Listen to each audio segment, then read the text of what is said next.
Utah State volleyball with some huge wins last week in the Club Estes, the Wayne Estes Center, picking up a big win over number 12 UCLA.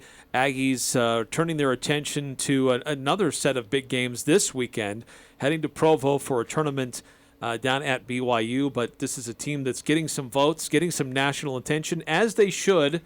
And joining us on the program to talk about their early success and really the success that started a year ago is their head coach. Rob Neilson joins us now here on the Full Court Press. Coach, thanks for your time today. Eric, Jason, great to be with you guys. First of all, let's start with how things ended last year. Just a team that continued to build, and you win a share of the conference title. What was that like for you, just watching this program continue to build, continue to compete, and be at that high level for the conference? Yeah, it was an amazing season for our group last year. We brought in 10 new players last summer, and so had a lot of new faces, a lot of incoming talent, and then just trying to piece it together as we went throughout the season. And just, hats off to our players. They got better and better and better as the season went on. And obviously the consistency that it takes to win a conference championship throughout the entire year. We had a lot of tight matches, and our players came through in a lot of tough situations. They showed a lot of heart and a lot of talent and a lot of skill, and it was a magical season. So we're excited to build off that going forward this year. So you guys just sticking with the past just for a little bit longer, but what's it been like to see the transformation of this program? I mean, you obviously weren't here for some of the seasons where they won 3 or 2 games, in a 28-game schedule. What's it like seeing this program go from winning 2 games in 2019 to now you're winning 20-plus games and doing pretty well? It's everything you hope for, everything you dream for is you take a program over, and we came in and it wasn't that we were going to make big wholesale changes. We were just going to try and get better at 100 little things, and okay, can we aggregate all this improvement, and can we find and take some big steps forward, and so to do that last year, just to see us improve. We talk a lot about kind of the Scotsman and the ethic of the Scotsman, right? Loving life in the middle of thistle and loving life in the middle of sagebrush. This program was deep in the sagebrush, and finding our way out of it and making things better and just pushing through some adversity. It's been wonderful to see, and it's been a lot of hard work from a lot of different people, and it's just really fun and rewarding to see that hard work come together. This, as you said, a lot of youth last year coming to the program, infusing some new energy, new direction. Now that they've had that season under their belt and coming into this year, what was that off season like for you and for the squad, building off of what happened last year and getting into the start of this new season? Yeah, I think it's, you just come to work every day with that ethic that we're going to get a little bit better in our understanding of systems and a little bit better in our ability to execute the fundamentals and a little bit stronger in the weight room and a little bit tougher in strength and conditioning. And, just say, let's get a little bit better in all of these areas. And it actually, I think it's easy to take those big initial steps, to go from a team that's ranked maybe 300 in the country to last year we were somewhere in the 90s. And now, the steps to get from 90 into the top 50 and beyond is, it's tougher to earn those margins, and the gains aren't as quick. And, we have to just keep grinding and pushing and working. And I think that's been the ethic of this group. Okay, what's the next step and how do we move forward?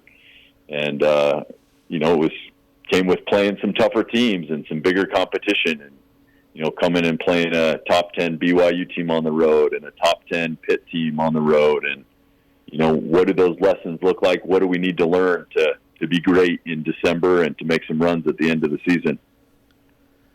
So, Coach, we've had a chance to ask a lot of Utah State coaches kind of, they have a bad previous year, then they turn it around. We've seen a lot of different teams at Utah State do that, and we asked them, what's the added challenges of expectation? But I kind of want to ask you, are there, benefits to, just having an off season where you're a lot better? It's a lot more fun to be in an off season where it's all right, we're a good team, let's go get it. Coaching is this crazy thing, right? You come in and on a daily basis, there's no clear road to what you want to accomplish. There are 1,000 different decisions that we can make on a daily basis, what we're going to do in training and, how we're going to organize practice and how we're going to interact with athletes and how we're going to mentor and learn and move forward. There's so many different things that you can do. And I think having some success certainly gives players and coaches some peace of mind that we're on the right track and, okay, let's keep pursuing this improvement. Let's keep going. And so there's this kind of added positive feedback loop and reinforcement of all this hard work that we're putting in. And so just to see that kind of, you talk about the flywheel or how to build up momentum and to see it going a little bit faster and to gain some momentum in improvement is great. And then, right, it's still a lot of hard work and there's still a lot of grind and there's still a lot of pushing. And so we're trying to not be satisfied, but I think players are hungry. And so those were some of the benefits of having some success and seeing a little bit different mentality this past spring than maybe in years gone by. Utah State volleyball getting votes in the latest coaches poll, coming up, getting 20 votes, essentially ranked 33rd in the country. You talk about that progression of where this team has been and where it's going. But we also talked about a youth movement from a year ago. But we have to highlight the seniors, too, the experienced players. Kylie Stokes recognized the Mountain West Offensive Player of the Week with her performance over this past weekend. Talk about, share with us like her skill and what she brings to the team and how she's helping you get to this position you're in right now. Yeah, Kylie's been unbelievable. She plays opposite for us, which means she plays on the right side of the net on that pin. So the setter's setting balls behind her head to Kylie. And it was a new position for her when she came to Utah State. She transferred from South Carolina where she had played middle blocker, someone that plays mostly in the middle of the net, has a little bit more responsibility blocking. And so Kylie's kind of brought this blocking acumen with her where she's just a shutdown blocker at the net. The way that opponents attack, their attack from the left side of the court is really, really important in the game of volleyball. And so she's hitting on the right and blocking on the right, blocking opponents' left side attack, and she does a great job just shutting them down. And then her attack, as an opposite hitter, has just continued to progress from where it was last year. She's just more comfortable over there, dealing with different situations.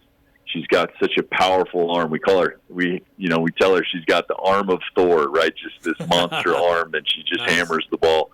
And it's imposing to try and dig a ball coming from Kylie Stokes. And so having that back there has been really impactful for us. She really carried us in the second half of our match against Cal Poly. And then through that match versus UCLA, she was absolutely phenomenal. Yeah, so we want to get to that UCLA game in a minute, but I guess talking about some of your players, I'm kind of guilty of mostly looking at box scores. I try and follow you guys. I'm not as familiar with some of these players. Kind of just help me and some of our listeners understand like what players are really standing out for you guys who are leading, last year and also who are going to be leading this year. Yeah, Tatum Stahl is our returning first-team all-conference player and has been phenomenal for us. She's one of those left-side attackers that's just such an important position. She's passing, receiving serve, and attacking on the left. Shelby Capion is a transfer. She was an all-conference player at UNLV and came to us, and just a player that can do everything on the volleyball court. She's great defensively. She's a great attacker. She has a jump serve that is wicked and just caused absolute fits for our opponents last week. Jordy Holdaways played libero for us and has been just an absolute rock. We had players and we had fans raving about Jordy's performance after they watched her play over the weekend because she is everywhere, flying around the court. She's just an unbelievable competitor and athlete, and she's so tough. We play with two setters. Both are phenomenal. Leah Wilton-LeBoy is a true freshman from Northern California and is just tough as they come and just a total gamer. Bia Rodriguez from Portugal is the same way. Just steps up and plays big in big moments. And then we have middles who have been great for us. Kennedy Boyd was maybe one of the top 2 or 3 players in the conference before she got injured at the end of last year. She's back full strength, and she's really, really good. We're, another group of young middles competing for that second spot. And then Emily Turner is a 6'5" lefty with a big arm, a ton of range. She comes to us from Seton Hall, so a graduate transfer. And she's just a shutdown blocker and able to hit some angles that we haven't seen too often in our gym from where she touches the ball. So I think one of our strengths is that we have talent at every position. There's not, a weakness on the court for us. And so we can attack teams in a lot of different ways, and we can play a lot of different styles and defend a lot of different things. And so I think that gives us a chance in every match that we play in. So one thing you mentioned, I was actually kind of curious, but you said playing 2 setters. Does that kind of understand it? Usually you have like one. Is 2 setters somewhat more common than I guess I would understand? Like, what's the difference between playing 2 setters versus the 1? Yeah, so there's just 2 different styles of volleyball. Women's collegiate volleyball kind of affords us the opportunity. We get more substitutions at this level of NCAA women's volleyball than you would maybe internationally with the men's or women's game, or on the men's side NCAA, you get a lot of substitutions. And so normally a setter goes through and I don't know, traditionally speaking, your setters, this real ball control player, maybe a little bit undersized. And so when they come front row, obviously your setter's setting, you only end up with 2 attackers. And as blockers, right, your setters may be a little undersized and usually a target for opponents to set at. We run what's called a 6-2, so we have 2 setters and 6 attackers. We always have 3 attackers in the front row. And so whenever our setter rotates to the front row, we sub in an opposite, either Kylie or Emily, and then we bring in a setter in the back row for the opposite that would be rotating back row. And that allows us to spread out the net, right? We're able to play fast to all 3 pins. We always have this real big blocking presence on the right side of our court, defending opponents' left side attackers. And so it just allows us to be a little bit more versatile and really attack teams in a lot of different ways. But to do that, you have to have 2 setters that can really play, which I think we do.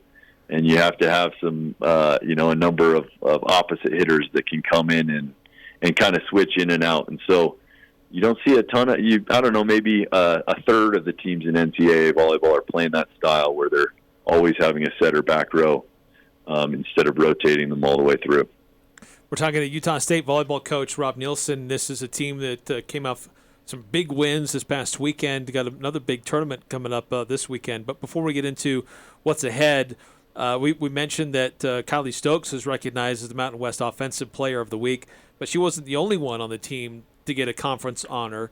And we're talking setters, so I need to give a shout out to Leah Wilton-LeBoy as recognized as the conference Freshman of the Week.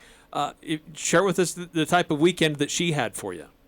Yeah, her first collegiate matches, right? What a way to start, to come in and beat the number 12 team in the country at home. And, we've just raved about Leah ever since she committed to us, and just so excited for her to come into the gym with what she brings. She is fiery. She is a competitor. She's the granddaughter of our volunteer coach, Mike Wilton, who was a mainstay he's been a mainstay in the volleyball world, coached the Cal Poly team, 30 years ago when they were some of the top teams in the country, and then won a couple national championships with the Hawaii men. And so Aaliyah's been around volleyball her whole life. And she is just a phenomenal player, and, someone that our fans are just going to love to watch. And so she just, as a freshman came in, contributed in a huge ways to what we were accomplished this last weekend. And we're really excited for the future going forward with her running the offense for us. You're turning your attention now to a tournament down in Provo, and it's interesting. I would have thought that there's been a history with Utah State and BYU, but I guess it's been a minute since these 2 teams have played each other. I guess it's been like 11 years since these 2 teams have played each other. So wow. It's kind of crazy that there's been this gap, but this is Utah State has had a little bit of an upper hand over the last couple of times that they've played each other. But what are you seeing out of BYU and the other teams that are going to be participating in that tournament in Provo this weekend? BYU's a top 10 team. Right now they're number 7 in the country. They're physical. They're disciplined. They're really well coached. Heather Olmstead played at Utah State back in the day. Funny enough, I played at BYU, so not too often that you have coaches coaching opposing teams, and that's, those are the places where they played. And then just to come and have the experience in Provo, playing in front of 4,000 or 5,000 fans, where it's going to be loud, it's intimidating, it's a tough place to play. And so for our players to kind of stand up and deal with some of the pressures that brings, and deal with some of the different atmospheres and some of the different problems that BYU presents is absolutely going to be an unbelievable experience for us. And we're excited to get in there and compete and get after it and take it to the Cougars. And then we play Thursday night against BYU. Friday night we play against Pitt, another top 10 program. They were a Final Four team last year. Extremely well coached, extremely physical. And then we end the weekend playing Cincinnati, which will be a top 50 team. Same deal. They bring a lot to the table, and so this is going to be a great weekend for us to see what we're made of, and a chance to learn, and a chance to try and get some wins against some tough opponents here. So looking back at last weekend, obviously, what was it like having here with this tournament you're going somewhere else, but this last weekend you had your own tournament, and you're able to host number 12 team in the country. Just what was that like, having them in your building and obviously being able to beat them? Yeah, you're trying to create some marquee matches that are going to bring fans out. And I got to say, I had probably 10 people come up to me and say that was their first sporting event they'd been to at Utah State. A lot of freshmen coming in, and just one of the funnest events that they'd ever been to. And we think that's what volleyball brings. It's just this fun atmosphere. You talked about it, Club Estes, right? You get this place rocking. And so it's easy to market when you're playing a Pac-12 team and the number 12 team in the country. It was fun to have that place full. And just the energy and the environment that it is, man, I think we earned a lot of fans last weekend with the way that we played and the opportunity to bring the Bruins in. And then, man, there's, from my time as a player, when UCLA was, one of our main rivals, there's nothing better than beating the Bruins. I love that. So that was a fun one. It's always a good day when a Utah State team can beat a Pac-12 school. That's always good. Let's go. Coach, last question for me. There's certainly, I have to ask you, the BYU and their venue, a lot of controversy over this past weekend with some events off the court in one of their matches down there. Do you anticipate that might be a kind of a weird feeling going in? That'll be their first game facing somebody since all of this has blown up and become a national story. Yeah, I don't know. They changed some protocols. They put in some protocols. They're going to move the student section from behind the court, which I think is the right move, but it's a big deal, right? That'd be like removing the student section from where they're at right now in the Estes. And so it's certainly going to change some things. I'm sure it was an emotional time for the Cougars this week. I mean, that's a really tough thing to deal with. Obviously, the actions, whatever happened, it's unacceptable. And so, we have to figure out how to move forward as a sport, and whatever changes need to be made so those things can't happen again and don't happen again, or dealt with in a quick manner. For us, it's about going and trying to be our best in the midst of, these crazy circumstances. And so again, how do you focus on the task at hand and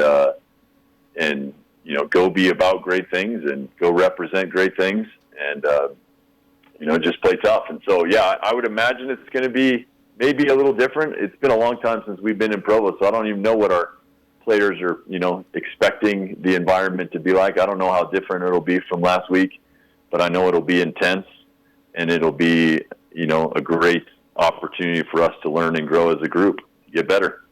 Well, Coach, wish you the best of luck this coming season. I hope we get a chance to check in with you again. I know we will. We'll reach out again as things continue, as you get closer to conference play as well. But a great way to get things started. Super excited for you guys, and best of luck this weekend down in Provo. Absolutely. Hey, thank you so much, guys. All the best.